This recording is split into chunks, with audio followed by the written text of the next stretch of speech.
बांस ले जाते हैं जैसे ये शुभ होता है, इसलिए शुभ होता है इसका ले जाना। बांस तो हर चीज में शुभ होती है ना, हर शुभ काम में हरा बांस है, इसलिए इसको ले जाते हैं। कुछ लोग बोलते हैं जैसे बांस ले जाने से वंश चलता है, ऐसा कुछ? हाँ, ऐसा भी है।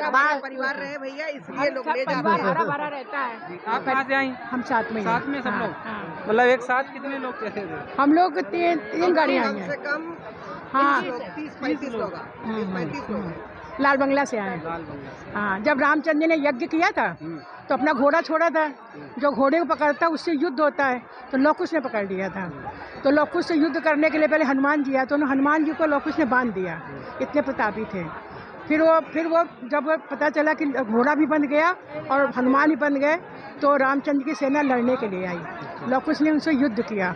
फिर जब उन्हें रामचंद्र जी लक्ष्मण समझ गए थे कि अब सीता जी आ गई, सीता को देखा लक्ष्मण ने, तो सीता को जब पास गए तो सीता धरती में समा गई। तो रामचंद्र लक्ष्मण ने उनके बाल पकड़े तो कुश बन गए। वही कुश है जिनकी आसनी बनती है।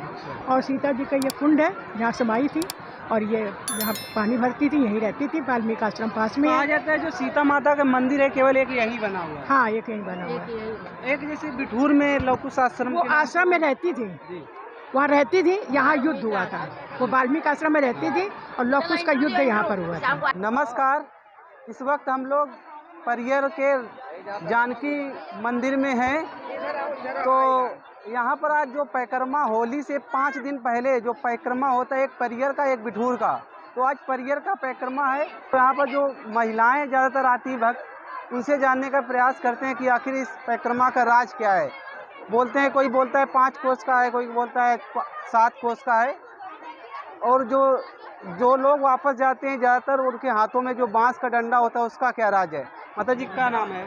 मेरा रुक्मणी जायसवाल। कहाँ से आई हैं? लाल बंगले कानपुर से। लाल बंगले से। अच्छा, तो हर साल आती है? हर साल तो नहीं आते, 2 साल बाद आए हैं, पहले भी आ चुकी हूँ मैं।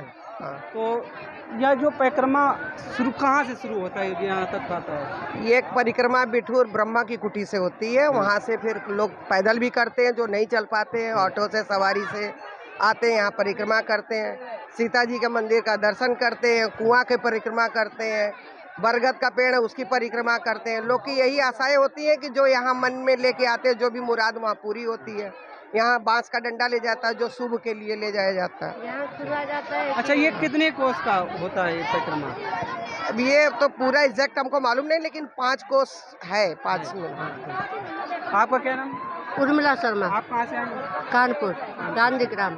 तो कब पहली बार आए कि और पहले आते नहीं, थे? हम और पहले आ चुके हैं। और आ चुके हैं। तो क्या राज है, आपको क्या लगता है? यहाँ कहते हैं, सुना उसमें पढ़ा है कि यहाँ पे ना रामचंद्र ने जब घोड़ा छोड़ा था भगवान ने, तो लवकुश ने पकड़ा था इस स्थान पे। हाँ, यहाँ पर बोलते हैं कि लवकुश जहाँ हम भगवान के बेटे जिनकी लड़ाई हुई थी, घोड़ा यहीं बांधा था, जो बरगद है, सीता माता यहाँ पे समाई। हाँ, यही है, यहाँ ये कुआं बना है।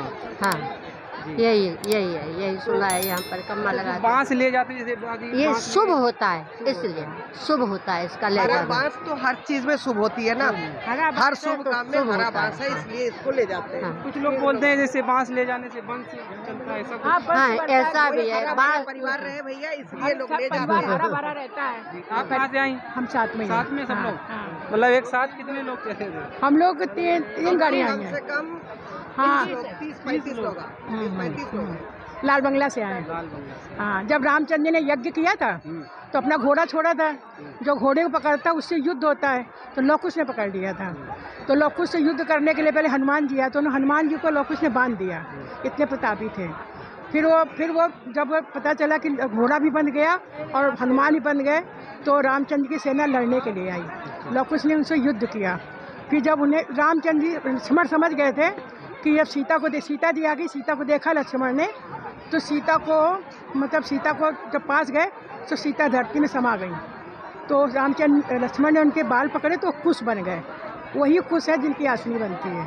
और सीता जी का ये कुंड है जहाँ समाई थी, और ये जहाँ पानी भरती थी यहीं रहती थी। वाल्मीकि आश्रम पास में कहा जाता है जो सीता माता का मंदिर है केवल एक यही बना हुआ है। हाँ, एक यहीं बना हुआ है। एक जैसे बिठूर में लवकुश आश्रम, वो आश्रम में रहती थी, वहाँ रहती थी। यहाँ युद्ध हुआ था, वो वाल्मीकि आश्रम में रहती थी और लवकुश का युद्ध यहाँ पर हुआ था। चलिए, धन्यवाद। तो ये लोग दूर दूर से अलग अलग जगह से आए हैं। कुछ और लोगों से जानने का प्रयास करते हैं कि आखिर यहाँ का जो राज क्या है, और कुछ लोग जानने से बता नहीं पा रहे हैं सही। आप कहाँ से हैं भैया? कानपुर रामनगर से। रामनगर से। तो पहली बार आए कि नहीं, हम पूर्व में 2-4 बार आ चुके हैं यहाँ 2-4 पर। बार? हाँ हाँ, क्या इसका है मान्यता, राज्य? ऐसा है, तो पकड़िए मत, आप मत पकड़िए। ऐसा है, ये वैदिक बहुत पवित्र पावन जानकी कुंड है। इस विषय में विद्वानों के भिन्न भिन्न मत हैं। कुछ विद्वान कहते हैं नासिक में, कुछ कहते हैं अयोध्या जी में समाई है, लेकिन यथार्थ में यही जानकी कुंड है। ये बहुत में भी तो बना, वो भी बता दें, वो वहाँ भी समाई है। शाखा जैसे कोई एक स्थान होता है, उसकी शाखाएं भिन्न भिन्न स्थानों में बना दी जाती हैं। यथार्थ में सबसे वैदिक जो जानकी कुंड है वो यही परियल में है। इस पवित्र पावन जानकी कुंड के इस सुंदर स्थल पर हम पुरुषों को यह संकल्प लेना चाहिए। क्या संकल्प लेना चाहिए? संकल्प ये लेना चाहिए कि जो महिलाओं के जो अधिकार हैं वे सुरक्षित हों। क्योंकि जब सीता माँ समाई थी तो उन्होंने एक बात कही थी कि प्रभु, जहाँ नारियों का आदर ना हो ऐसे स्थान में रहने से क्या लाभ है। अस्तु, जो हमारी माताएं बहनें हैं, जो देवियां हैं, उनके अधिकार सुरक्षित हों, उनका समाज में उचित सम्मान, उनको सम्मान की दृष्टि से देखा पहले जाए। के हिसाब से आज तो काफी हद तक नहीं, हाँ सही हाँ, है ना? यथार्थ आपका कहना सही है कि वर्तमान में जो सरकार है वह नारियों के अधिकार के प्रति बहुत सजग है, और ये एक बहुत ही प्रशंसनीय विषय है, होना चाहिए। ये कितने कोस का परिक्रमा है, ये बता सकते हैं? परिक्रमा ये तो ब्रह्मावर्ष से उठता है और यहाँ आता है, यानी 6 किलोमीटर का। किलोमीटर? हाँ, एक साइड से अप डाउन 12 किलोमीटर। वहाँ से लोग अपना साधन से आते हैं, साधन से आते हैं। ब्रह्मावर्ष से ये परिक्रमा आरम्भ होती है और परियल से फिर वापस ब्रह्मावर्ष। ये जो बांस का डंडा ले जाते हैं लोग, बोलते हैं इससे वंश चलता है। हाँ हाँ, वंश वृद्धि एक बांस का कारक है, इसीलिए अपने सनातन धर्म में कभी भी बांस को जलाया नहीं जाता है।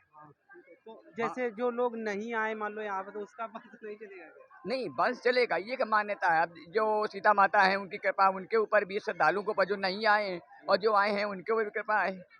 जब वर्षा होती है तो वर्षा भेदभाव नहीं करती है कि यहाँ बरसे वहाँ न बरसे। ज्ञान की वर्षा होती, संत करते हैं, तो ये नहीं कि जो अज्ञानी उनको न दें। अब वो ग्रहण करने का विषय है, जो जैसे ग्रहण कर लेता है। लेकिन यही मान्यता है कि बांस वंश वृद्धि का प्रतीक है, जो यहाँ से बांस ले जाता है उसके वंश वृद्धि होती है। कुछ गीत भी तो यहाँ पे कुछ गाए जाते हैं, जैसे कुछ ऐसा कुछ? अब काफी पहले बताते हैं कि महिलाएं आती गाती हुई। हाँ, पहले था ये। अब नहीं? पहले गीत संगीत जो हमारी बुजुर्ग माताएं थी वो आती थी, गाते बजाती थी, लेकिन वर्तमान में ये धारा लगभग विलुप्त होती जा रही है। नई महिलाएं, नई महिलाएं हो गई हैं। सब मोबाइल से देखती वो हैं। मोबाइल में अपना जो अगर चाहे तो मोबाइल में भी हाँ, मिल जाएगा। डाउनलोड करके जो पुराने गीत हैं उनको गा सकती हैं। चलिए, कहाँ से? कानपुर से आए हैं? नहीं, हम रामनगर से आए हैं। आपसे मिलकर बहुत खुशी हुई, और हम तो आपसे प्रार्थना करें कि हर साल आप यहाँ पर रहा करें, तो यहाँ की स्थिति के विषय में जो है और जानकारी चारों तक आपको पहुँचे। जो सुनेगा उसको बहुत बहुत बहुत बहुत धन्यवाद आप। चलिए।